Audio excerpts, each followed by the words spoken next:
Welcome back to 4-H STEM with Jonathon and Michelle. I'm Sarah Madry, the 4-H Program Assistant in Orange County. And I'm Lauren Martin, the summer intern. And we're your special guests today. Today, we're going to be talking about density and pH. And to do that, we're going to make a lava lamp using common household ingredients. So first, we're going to gather all of our ingredients.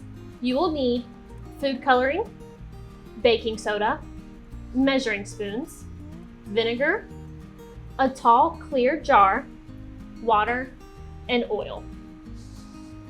First things first, you want to take 2 or 3 heaping spoonfuls of baking soda and put it into your jar. After that, you're going to want to fill about 1/4 of the way up on your cup full of water. Next, take whatever color food coloring you choose and put about 3 or 4 drops in there and then stir it up. It's okay if your baking soda doesn't completely dissolve.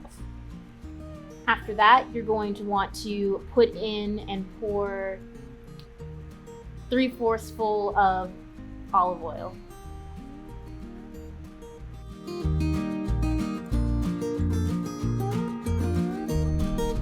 Next is the vinegar.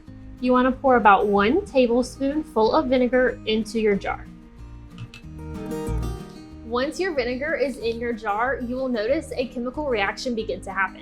Your vinegar is acidic while your baking soda is basic. As they mix together, the chemical reaction that forms is the same chemical that we breathe out, carbon dioxide.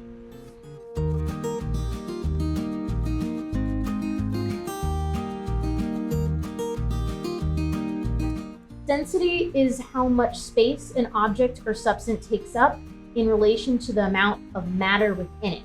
So basically, you can think of it as how heavy something is. The oil, for instance, is lighter than the water. When you pour the oil into the glass, you'll notice that the oil is rising to the top.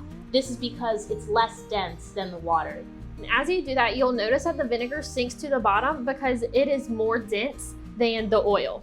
When you add the vinegar, which is acidic, to your baking soda, which is basic, you create a reaction, which is the bubbles. Substances with a pH that is lower than 7 are considered acidic. Substances with a pH higher than 7 are considered basic.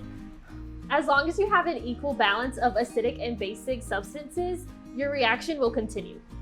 To make this experiment your own, you can add glitter or different color food coloring, or even a light at the bottom of the glass so that you can have a full lava lamp effect. We hope that you share your results with us by tagging us on our social media platforms that are linked in the description.